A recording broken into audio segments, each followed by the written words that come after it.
বিশ্ব সংবাদে আপনাকে স্বাগত। শুরুতেই জানাবো হাতে পাওয়া সর্বশেষ আন্তর্জাতিক সংবাদের শিরোনাম, পরে বিস্তারিত। ইসরায়েল ফিলিস্তিন পুরোদমে যুদ্ধ চলছে, আর এই যুদ্ধের সর্বশেষ আন্তর্জাতিক গুরুত্বপূর্ণ আপডেট সংবাদ জানিয়ে দিব। শুরুতেই থাকবে অত্যন্ত গুরুত্বপূর্ণ সংবাদ। আলহামদুলিল্লাহ, পশ্চিমা বিশ্বকে একসঙ্গে গিলে ফেলবে রাশিয়া, বললেন পুতিনের মিত্র অরবান। এরপর থাকবে অত্যন্ত সুখবর, নেতানিয়াহুর বিরুদ্ধে গ্রেপ্তারি পরোয়ানার আবেদনের মার্কিন সিনেটরের সমর্থন। আরও জানিয়ে দিব ইসরায়েলের আরও 3 জিম্মির মরদেহ উদ্ধার। এরপর থাকবে রাশিয়া ইউক্রেন যুদ্ধের সর্বশেষ তথ্য, রাশিয়ার ক্ষেপণাস্ত্র হামলায় খার্কিভে নিহত 7।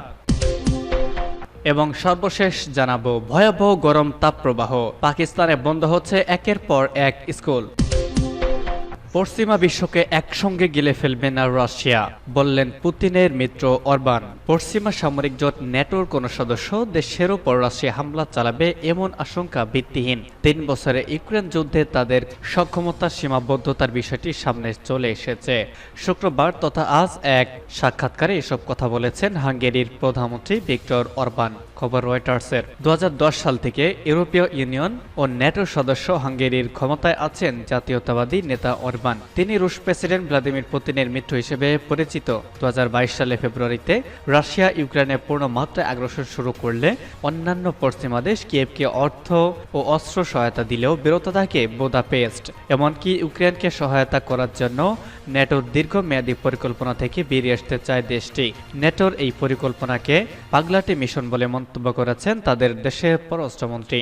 আজ এক সাক্ষাৎকারে পাবলিক রেডিওকে অরবান বলেছেন, ইউক্রেনীয়দের সঙ্গে একটি গুরুতর ও কঠিন যুদ্ধে লড়ছে রুশ সামরিক বাহিনী। তাদের যদি ইউক্রেনীয়দের একেবারে পরাজিত করে ফেলার মতো শক্তি থাকত, তাহলে তারা ইতিমধ্যেই তা করতে ফেলত।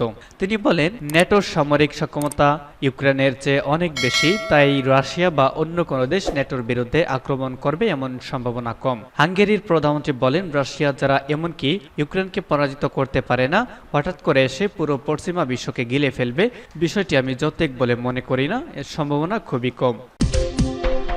নেতানিয়াহুর বিরুদ্ধে গ্রেপ্তারি পরোয়ানার আবেদনে মার্কিন সিনেটরের সমর্থন। ইসরায়েলের প্রধানমন্ত্রী বেনিয়ামিন নেতানিয়াহু সহ অন্য নেতাদের বিরুদ্ধে আন্তর্জাতিক অপরাধ আদালতে করা গ্রেপ্তারি পরোয়ানার আবেদনে সমর্থন জানিয়েছেন প্রভাবশালী মার্কিন সিনেটর বার্নি স্যান্ডার্স। একই সঙ্গে আন্তর্জাতিক আইনকে সম্মান করার জন্য মার্কিন যুক্তরাষ্ট্রের প্রতি আহ্বান জানিয়েছেন তিনি। খবর আনাদোলু এজেন্সির। মঙ্গলবার রাতে বার্নি স্যান্ডার্স বলেন, আমি দেখছি আইসিসি আন্তর্জাতিক আইন ন্যূনতম শালীনতার মান বজায় রাখার চেষ্টা করছে। আমাদের সরকারের অন্তত এটুকু করা উচিত। ফিলিস্তিনের অবরুদ্ধ গাজা উপত্যকায় গণহত্যা এবং আন্তর্জাতিক আইন লঙ্ঘনের অভিযোগে নেতানিয়াহু সহ ইসরায়েলি নেতাদের বিরুদ্ধে আন্তর্জাতিক অপরাধ আদালতে গ্রেপ্তারি পরোয়ানা জারির এই আবেদন করেছিলেন আইসিসির প্রধান প্রকৌশলী করিম খানের। একই সঙ্গে হামাসের 3 নেতার বিরুদ্ধেও গ্রেপ্তারি পরোয়ানার আবেদন জানিয়েছিলেন তিনি। স্যান্ডার্স বলেন, গত বছর আইসিসি যখন রুশ প্রেসিডেন্ট ভ্লাদিমির পুতিনকে যুদ্ধ অপরাধী ঘোষণা করে, তখন মার্কিন সরকার তার সিদ্ধান্তকে স্বাগত জানায়। বার্নি স্যান্ডার্স আরো বলেন, কেউ কেউ যুক্তি দিয়েছেন যে গণতান্ত্রিকভাবে নির্বাচিত ইসরায়েলি সরকার প্রধানকে পুতিনের সঙ্গে তুলনা করা অন্যায্য। পুতিন একটি কর্তৃত্ববাদী ব্যবস্থা পরিচালনা করেন, তবে আমি বলতে চাই গণতান্ত্রিকভাবে নির্বাচিত কর্মকর্তারাও যুদ্ধ অপরাধ করতে পারেন। মার্কিন সিনেটর বলেন, আইসিসি তার কাজ করছে, তার যা করার কথা তা করছে। আইসিসি সিদ্ধান্তে আমাদের সম্মান জানানো উচিত। আমরা শুধু আমাদের জন্য সুবিধাজনক আইনগুলোর প্রয়োগ চাইতে পারি না। তিনি সিনেটরদের স্মরণ করিয়ে দেন যে গত বছরের 7 অক্টোবর ইসরায়েল হামাস যুদ্ধ শুরুর পর থেকে 25,000-এর বেশি ফিলিস্তিনি নিহত এবং প্রায় 80,000 মানুষ আহত হয়েছে। বার্নি স্যান্ডার্স বলেন, ইসরায়েলের অধিকার রয়েছে হামাসের বিরুদ্ধে দাঁড়ানোর, কিন্তু তাই বলে নারী শিশু সহ গাজার নিরীহ জনগণের বিরুদ্ধে সর্বাত্মক যুদ্ধ চালানোর অধিকার নেতানিয়াহুর নেই। তিনি বলেন, ইসরায়েল যা করছে তার পরিণতি তাকে ভোগ করতেই হবে। তিনি বলেন, আইসিসি যা করেছে তা বিশ্ব সম্প্রদায়ের জন্য গুরুত্বপূর্ণ এই অর্থে যে আমরা মানব জাতিকে বর্বরতার দিকে নামতে দিতে পারি না। ইসরায়েলের আরও 3 জিম্মির মরদেহ উদ্ধার। ইসরায়েলের আরও 3 জিম্মির মরদেহ গাজা থেকে উদ্ধার করা হয়েছে, ইসরায়েল প্রতিরক্ষা বাহিনী আইডিএফ। খবর বিবিসি জানিয়েছে। 7 অক্টোবর ইসরায়েলে হামলা চালায় ফিলিস্তিনি সশস্ত্র গোষ্ঠী হামাস। এতে প্রায় 1200 ইসরায়েলি প্রাণ হারায়। হামাস হামলার পাশাপাশি 252 জনকে জিম্মি করে গাজায় নিয়ে যায়। তাদের মধ্যে মরদেহ পাওয়া যায় এই 3 জিম্মিও ছিলেন। তারা হলেন হানান ইয়াবলনকা, মিশেল নেসেনবাউম ও ওরিয়ন হার্নান্দেজ।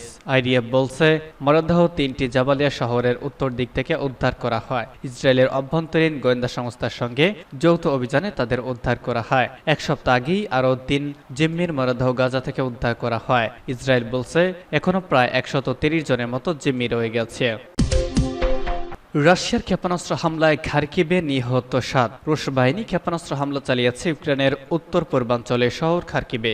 এতে অন্তত 7 জন নিহত সহ আরও আহত হয়েছেন। বিষয়টি নিশ্চিত করেছেন খার্কিভের অঞ্চলের গভর্নর ওলেগ সিনেগুগভ। ইউক্রেনীয় দ্বিতীয় বৃহত্তম শহরটিতে 15টি ক্ষেপণাস্ত্র হামলা চালিয়েছে রাশিয়া। এই সময় হতাহতের ঘটনা ঘটে। হামলায় এখনও 2 জন নিখোঁজ রয়েছেন। ইউক্রেনের এই কর্মকর্তা স্থানীয় বাসিন্দাদের নিরাপদে থাকার আহ্বান জানিয়েছেন। খবর রয়টার্সের। ইউক্রেনের রাষ্ট্রীয় রেলওয়ে কোম্পানির পক্ষ থেকে বলা হয়েছে রুশ হামলায় বেশ কিছু স্থাপনা ক্ষতিগ্রস্ত হয়েছে। এছাড়া কয়েকজন কর্মী আহত হয়েছেন। চলতি মাসের শুরুর দিকে রাশিয়ান বাহিনী অঞ্চলটিতে নতুন করে হামলা শুরু করেছে। সিনেগুগভ বলেছেন পেলেতিনিভকা ও ভভকোসান্স্ক শহরের কাছে লড়াই চলছে। সামাজিক যোগাযোগ মাধ্যম এক্সে তিনি বলেন এই দুর্বলতা আমাদের না বিশ্বের, যারা 3 বছর ধরে সন্ত্রাসীদের সঙ্গে তাদের প্রাপ্য অনুযায়ী মোকাবেলা করার সাহস করেনি। এই হামলার বিষয়ে ইউক্রেনের প্রেসিডেন্ট ভলোদিমির জেলেনস্কি বলেন এই হামলা বোঝাচ্ছে আমাদের আকাশ প্রতিরক্ষা ব্যবস্থার যে অভাব, যারই ফায়দা নিচ্ছে রাশিয়া। ভয়াবহ গরম তাপপ্রবাহ। পাকিস্তানে বন্ধ হচ্ছে একের পর এক স্কুল। অস্বাভাবিক গরম তাপপ্রবাহের কারণে পাকিস্তানের 4 প্রদেশ ও 3 কেন্দ্রশাসিত অঞ্চলের প্রশাসন স্কুলগুলোর নিয়মিত ক্লাস কার্যক্রম স্থগিত রাখার নির্দেশ দিতে বাধ্য হচ্ছে। ইতোমধ্যেই দেশটিতে সবচেয়ে জনবহুল দেশ পাঞ্জাবে আগামী 1 সপ্তাহ স্কুল বন্ধ রাখার নির্দেশ দিয়েছে প্রাদেশিক সরকার। গতকাল পাঞ্জাব প্রাদেশিক সরকারের শিক্ষা মন্ত্রণালয় থেকে দেওয়া এক বিজ্ঞপ্তিতে বলা হয়েছে চলমান তাপপ্রবাহের কারণে আগামী 25 মে থেকে 31 মে পর্যন্ত পাঞ্জাবের সব প্রাথমিক, মাধ্যমিক ও উচ্চ মাধ্যমিক স্কুল বন্ধ থাকবে। কোনো স্কুল কর্তৃপক্ষ যদি চায় তাহলে এই সময় পরীক্ষা নিতে পারবে, তবে সেক্ষেত্রে অবশ্যই শিক্ষার্থী ও শিক্ষকদের স্বাস্থ্যগত নিরাপত্তার ব্যাপারটি সবার আগে বিবেচনা করতে হবে। প্রসঙ্গত পাকিস্তানের রাজধানী ইসলামাবাদ এবং অন্য 3 প্রদেশ সিন্ধু, বেলুচিস্তান ও খাইবার পাখতুনখোয়ায় গত প্রায় 2 সপ্তাহ ধরে চলছে তাপপ্রবাহ। কোনো কোনো এলাকায় তাপমাত্রা পৌঁছেছে প্রায় 50 ডিগ্রি সেলসিয়াসে। পাকিস্তানের আবহাওয়া দপ্তরের কর্মকর্তারা জানিয়েছেন গ্রীষ্মকালে পাকিস্তানের স্বাভাবিক যে গড় তাপমাত্রা তার চেয়েও স্থানভেদে 4 ডিগ্রি থেকে 6 ডিগ্রি সেলসিয়াস বেশি গরম পড়েছে চলতি 2023 সালের মে মাসে। গতকাল এক বিবৃতিতে পাকিস্তানের চিকিৎসকদের জাতীয় সংগঠন জানিয়েছে বড় শহরগুলোতে হিট স্ট্রোক ও অন্যান্য গরমজনিত শারীরিক সমস্যা নিয়ে প্রতিদিন শত শত রোগী ভর্তি হচ্ছেন। আবহাওয়াগত কারণে পাকিস্তানে স্কুল বন্ধ হওয়া বিরল নয়। 2022 সালের ভয়াবহ বন্যায় সপ্তাহের পর সপ্তাহ ডুবেছিল দেশটির মোট ভূখণ্ডের 1/3 এলাকা। বন্যায় সরাসরি ক্ষতিগ্রস্ত হয়েছিল 3 কোটি 30 লাখের বেশি মানুষ। সেবারও দিনের পর থেকে দিন বন্ধ ছিল স্কুলগুলো। রাজধানী ইসলামাবাদে এক সংবাদ সম্মেলনে প্রধানমন্ত্রী শাহবাজ শরীফের জলবায়ু বিষয়ক উপদেষ্টা রবিনা খুরশিদ আলম বলেন পাঞ্জাবের 26টি জেলার সবগুলোতে, সিন্ধের দক্ষিণাঞ্চলে এবং বেলুচিস্তানের দক্ষিণ পশ্চিমাঞ্চলে কয়েকদিন আগে থেকে ব্যাপক তাপপ্রবাহ শুরু হয়েছে এবং আগামী অন্তত 1 সপ্তাহ এই অবস্থা থাকবে। উষ্ণতা বৃদ্ধির কারণে বিশ্বের যেসব দেশ বর্তমানে সবচেয়ে বেশি আবহাওয়াগত দুর্যোগ ও ক্ষয়ক্ষতির শিকার হচ্ছে সেসব দেশের তালিকায় 5ম স্থানে আছে পাকিস্তান, সংবাদ সম্মেলনে বলেছেন রবিনা।